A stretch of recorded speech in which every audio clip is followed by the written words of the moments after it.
Hello, my name is Michael Pringle. I am from Charleston, South Carolina. I am a cosmetology instructor and a barber instructor. I've been in the beauty industry for 20 plus years. Nice to meet you all. Why would I like to join the Matrix team? It's simple. It's an amazing product line. A product line that I stand by and that I've been using for years in my teaching environment with students and traveling throughout the world, educating other stylists. And to top it off, what's even better to work using a product line that you like and amazing people that are like-minded. It doesn't get any better than that. So I'm super excited for this experience. Come join me while I educate on a cut, color, and style. Let's have some fun. Let's go. Okay, so I'm here now with my lovely model, who's also my mom. Say hi, Mom. Hi. And as I stated earlier, we're going to do something super creative. I am going to add extensions first prior to us getting into our Matrix product line demonstration. So this is her natural state. So what I'm going to do, I'm going to add some cornrows. I'm going to braid her down into a beehive method. Then I'm going to install her extensions. And after I install her extensions, then we're going to go into our color, cut, and style to desired look. A nice finished look. So let's get this party started.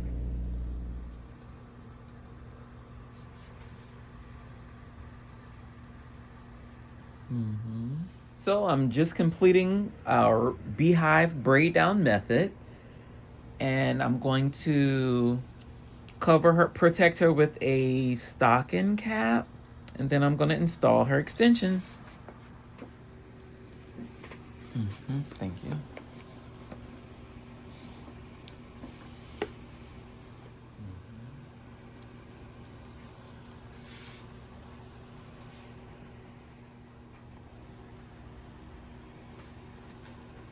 Okay, so now I am installing her extensions using adhesive method. So this is also called a quick weave because it's quick to do. So using some glue adhesive, I'm applying to the weft of the track, and then I'm pressing and applying to the cap. So I'm not putting the glue directly on her hair, but it's going on the cap. So this is also considered a protective style. Now I am installing her frontal lace, so it gives an illusion of the hair coming out of her scalp.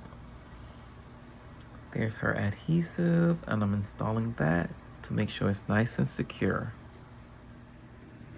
I am securing the backside of the lace before finishing applying the quick weave part of the back.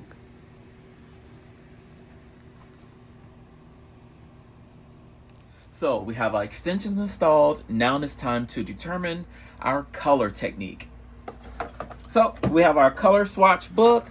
I think I'm gonna go with, let's say 3N as our root color. So I'm gonna do more of a smudge smelted root of a 3N. And I think I'm gonna go overall color just to have a nice trendy look. I'm gonna go with our Cult, Soul Color Cult. And let's go with the silver permanent color. So silver permanent color all over, 3N at our root, and I may add a pop of fashion color underneath for a peekaboo. All right, so finally got all the extensions installed. As I stated earlier, this was a quick weave method, so I actually used adhesive glue. So if you're looking closely, each weft was put in with glue. The glue adhesive was black, which is fine. Now, if I was keeping her a natural blonde, then it may show, but since we're going in, I think my creative color is going to be a smelted root. So I'm going to take her base to a level 3N. So that's not going to be an issue. But yes, we have our extensions installed. Now it's time to apply some creative color. Let's have some fun. Let's go, let's go, let's go. So I just mixed our color. We're going with the 3N. I did 1 ounce of color and 1 ounce of 10 volume cream developer. Those are equal parts. And this is going to be used to do our smudge smelted root. So we're going in, we're literally just tapping the roots. We're not taking it far at all. This is just to give a nice contour, just to give a nice silhouette to frame her face with a dark root, which bleeds and just slightly go into the transition for our blonde. So I am finishing up my last quadrant of our smelted root, which is at a 3 end. And after I finish this, I'm going to go through and deposit our matrix Soul Color coat on the mid shaft and our ends. But this method that I'm using, there's so many different techniques when doing your smelted root. Extensions is a little bit different than on the natural head, but when doing your smelted root, sometimes stylists, they like to do like a little tease at the root so it can be a nice blend, or they like to feather it, or they like to use a different tool to apply their color. But just to give an idea, there's no wrong answer or no wrong technique to executing your smelted root. The rules of the game is just to make sure you don't have a line of demarcation, like a band. You don't want a band. You just want a true natural blend when it comes to your smelted or smudged root. So as you can see, we have our 3 end at our root deposited. You can see the oxidation process as the air hits the color. It's turning.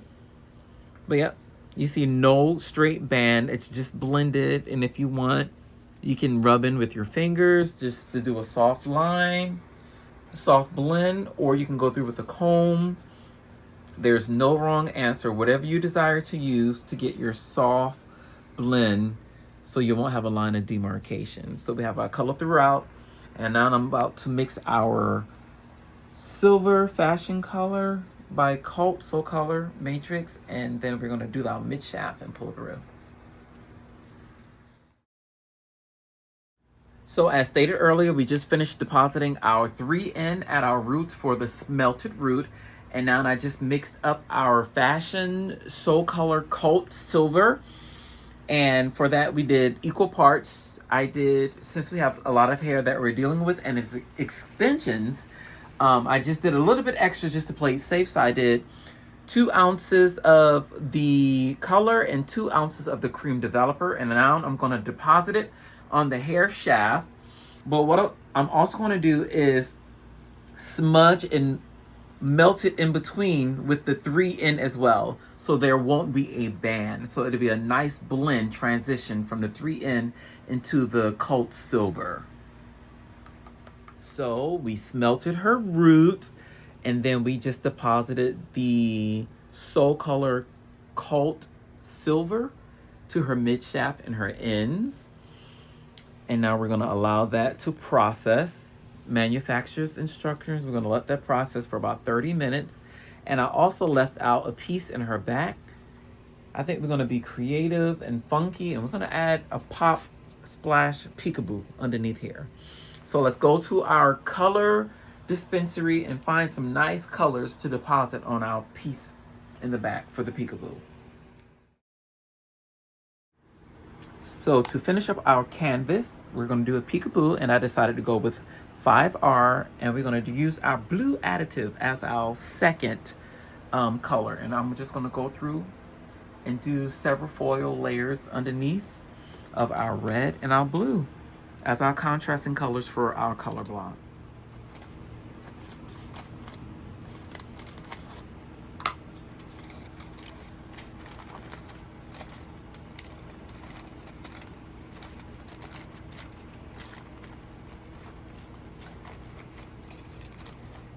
Our color process time has completed, so now we're going to go in and shampoo. And I've decided to go with our Matrix Brass Off.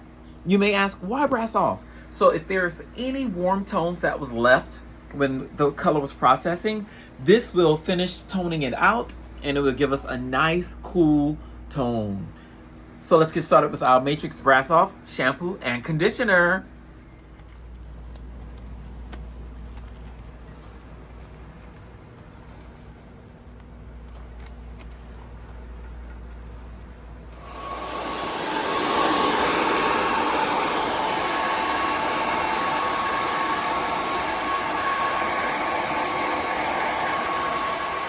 Here is our end result of our color and shampoo, and this is it blown out. We have our So Color Cult Series Silver. We did a soft 5R and a blue additive as our color block underneath our peekaboo. And now we're about to get into our cut and style.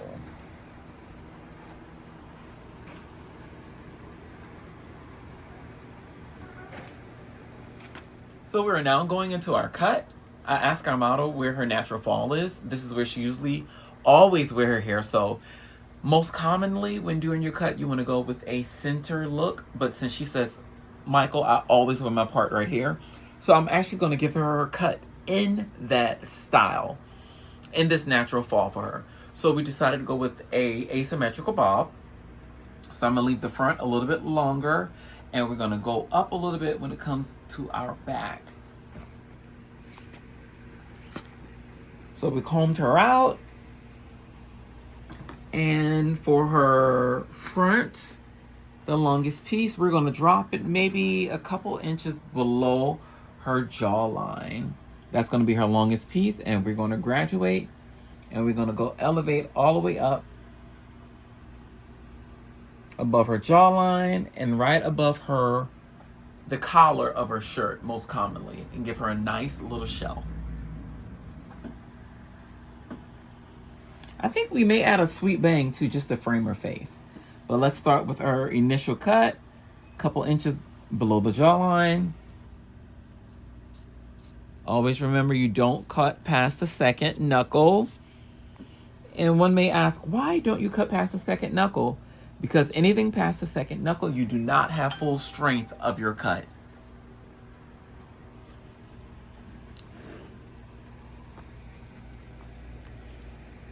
What we do to one side, you do to the other. And we'll check our measurements afterwards. This is just our rough cut. Okay, so we have our longest piece here, and now we're going to elevate and graduate upward. The key to this cut, once again, there are so many different techniques when cutting, but the key to this cut is to always remember your elevation, or how you hold your hands in regards to your cut. So I'm about at a 45 right here, shortest piece here. This is your line, and you work your way up. I'm cutting at the mid shaft of my shears, not cutting past the second knuckle. Drop, grab from your last piece to find your guide at 0 elevation. Tilt client's head to the side. Don't forget your angle. Here we are. That's your guide. You're going in, and you're not going past the second knuckle. That's your degree of elevation. So you see that angle forming right now for us? Very good.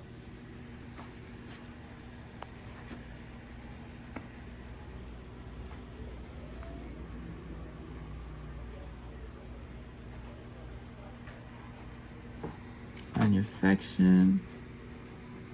Remember your degree of elevation. So this is our rough cut in the beginning, and like I said, after you finish your rough cut, then you'll go back and give your nice precision. And there we are. So that's probably going to be the highest in regards to my level of elevation. So now I'm going to even her out. We're going straight across here, and then we're going to bevel back into our angle, okay? So if you want a guideline for your cut, I say go down and you look, if you're going into your occipital bone, your nape area, the angle stops here, you go straight across, back to your other side of your nape area, and then you start your angle again on that side.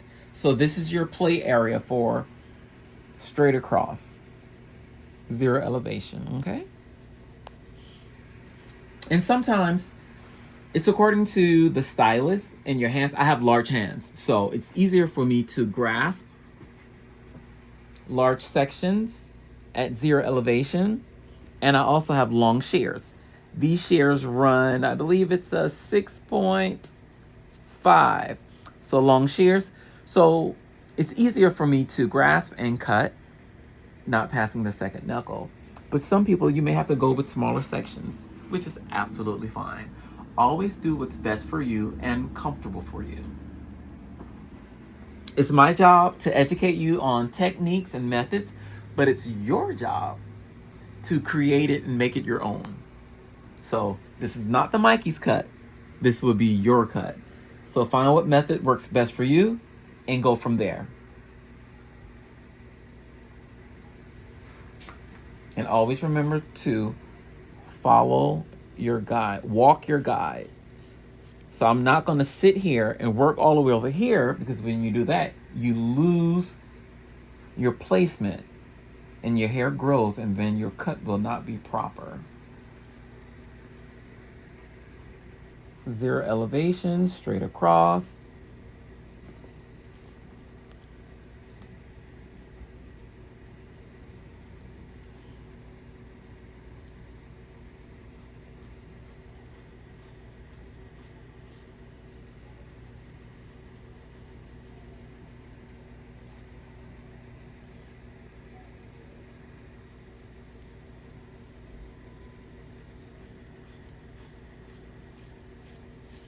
And we're about to our section where we're going to start angling again. So you see the nape area, we're going to stop there. Walk your guide. I walked my guide by turning my chair. You have two options. You can actually move your body to walk your guide, or you can turn your chair. Okay, so we reached our point where we're going to start our angle again. Clean that up a little bit. Once again, this is just your rough cut, and we'll go back and do our precision afterwards. You have your shortest piece, your longest piece here, your guide in the front. Let's tilt her to the side. Guide in the front. So now our mission is to marry this longest piece, guide here, to this shortest piece here. So using your imagination, you can literally go through with your comb, 0 elevation, and you're going to find out how to marry from this point to this point. Rough cut, you can, if need be, you can actually go through and do your rough cut just to give you a nice little line to actually show you your cut. See, that's a rough cut. And just go back in and clean up your cut. Whether you need to do sections, vertical sections, horizontal sections, do what is best for you and what's most comfortable. So we have our angle, and you go in.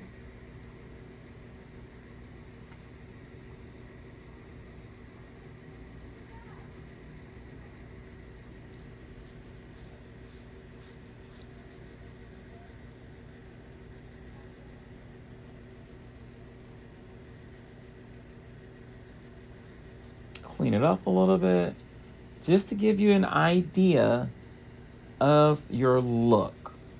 And then once again, we're going to go in and make our cut more precise. So check it out. We're going to clean that up. See a little movement there, even that out. We're going to check our front to make sure that our wings, the longest piece in the front, to make sure that they are even. And what you want to make sure too, make a mental note that she has a side part. So this hair on the right side, if it's traveling all the way to your left side, that means it's going to grow. So keep that in mind as well. There will be some growing, traveling of the hair, should I say. So you see there's a little belly there. We're going to clean all of that up. But I just want to get an idea of our cut.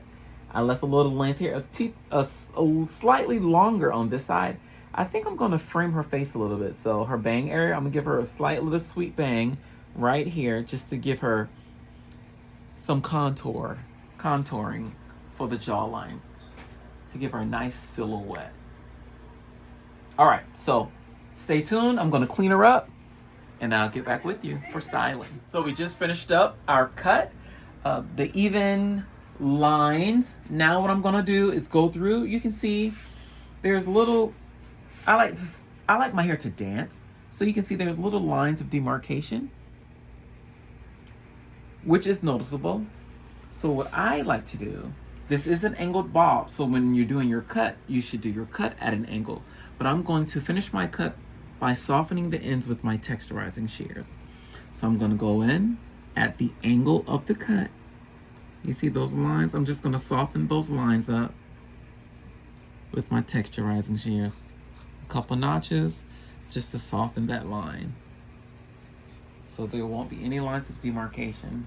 Right here, same on this side. Angle your cut, soften your lines. Okay.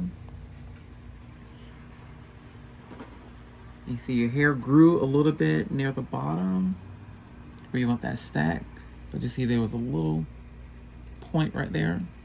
I'm going to point cut to break up that weight line so it'll fall naturally.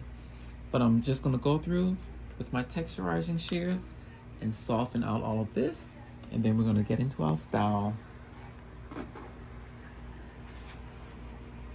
So as you can see, as I stated earlier, I went through with my texturizing shears just to give a nice soft appeal.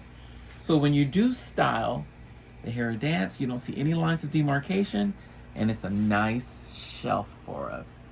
Look how that hair is moving, and look at the color block. Peekaboo, I see you. All right, let's get into our style. Let's get some styling agents, and I'll be back with you in a couple seconds. All right, so I'm going in with my 2 liquid golds. We have our fixer hairspray and our freezing spray. So I'm gonna initially go through with our fixer hairspray, and this is just to give the look that I desire. And when I finish getting the proper look that I want, I'm gonna go freeze it because I want it to last all day.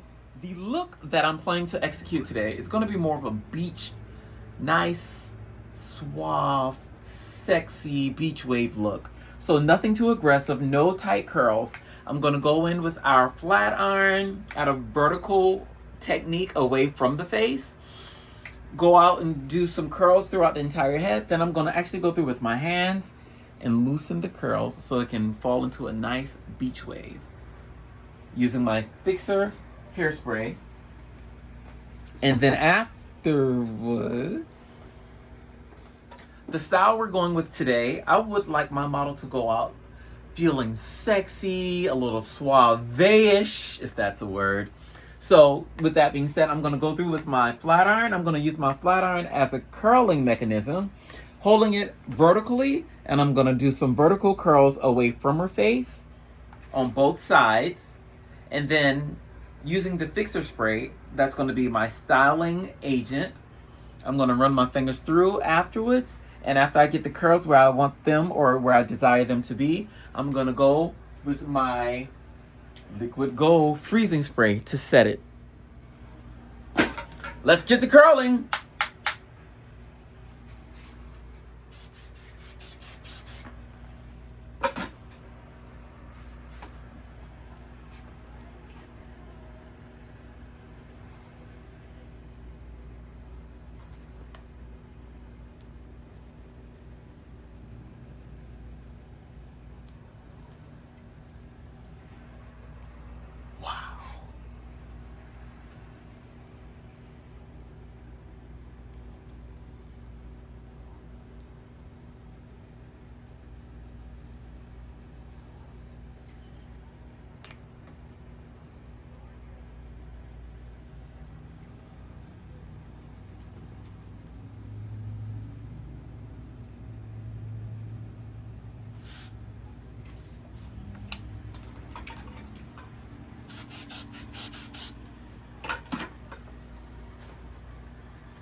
Vertical curls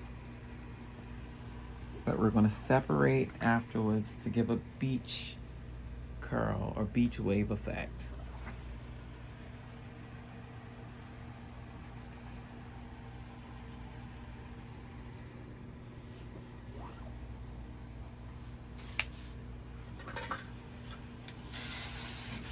Go in with some more Fixer hairspray. And this helps mold our curls to give us a nice look.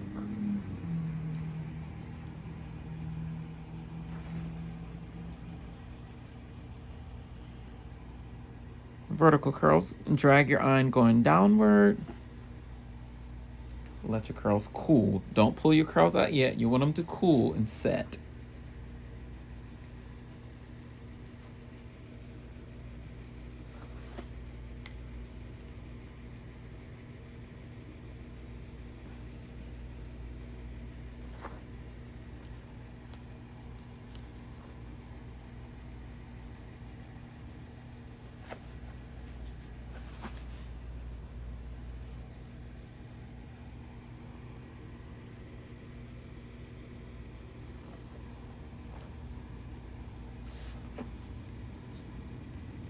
No fish hooks either.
Now we're going to allow our curls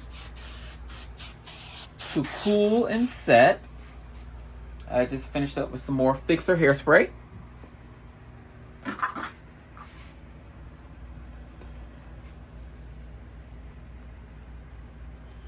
And now we're going to run our fingers through this nice and gently, just so it can have more of a wave effect rather than a tight curl.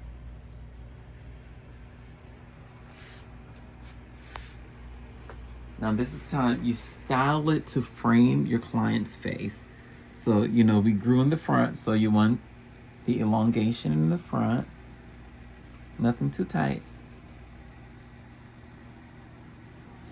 And then you also want to account for the type of weather you have outside. So that will determine how much product you use.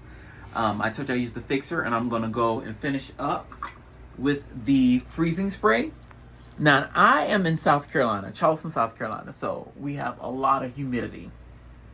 So keeping that in account, I can use a generous amount of hairspray and freezing spray, but the humidity will soften it up to a degree that it will fall perfectly when she goes outside.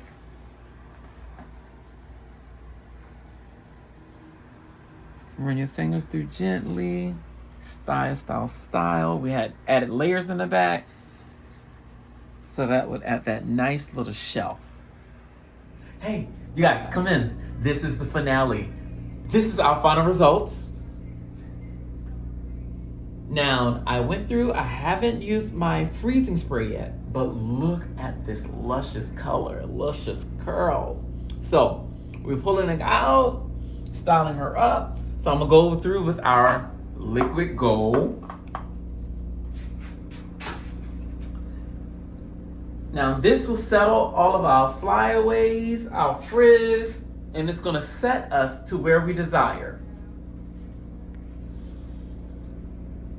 Frame her face with her bang action, elongate her sides because it's an asymmetrical bob. Now let's turn around and show them the surprise in the back. And look what we have here, the elements of surprise. Her peekaboo. So we want to freeze that up. We want a nice, messy look. So when she went out in the streets, she didn't try that hard. She woke up, this is a natural look for her. Run your fingers through, enhance those layers.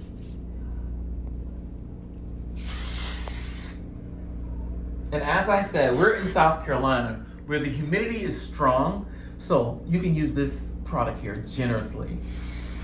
But it's all case by case. Now, if you don't have that much humidity where you live, then you want to be more conscious and cautious. But here in South Carolina, we said the bigger the hair, the closer to heaven. All right, let's give one last final look and explanation of what we have. Our look for today was the asymmetrical bob. Our color, we used 3N at our base, smelted smudge root. Then we went in with our Soul Color Cult line of our silver through the mid shaft. We pulled that through. We did an element of surprise with a peekaboo of our 5R red mixed with our blue additive color block underneath, just to give a little party, a surprise party. And we finished up with an asymmetrical cut, angled, elongated in the front, high layers in the back, using our styling agents, our freeze hairspray to finish up our look. What do you think? Doesn't she look amazing? I hope you guys enjoyed the class, and I hope that you were able to take something from the class. See you next time. Bye-bye.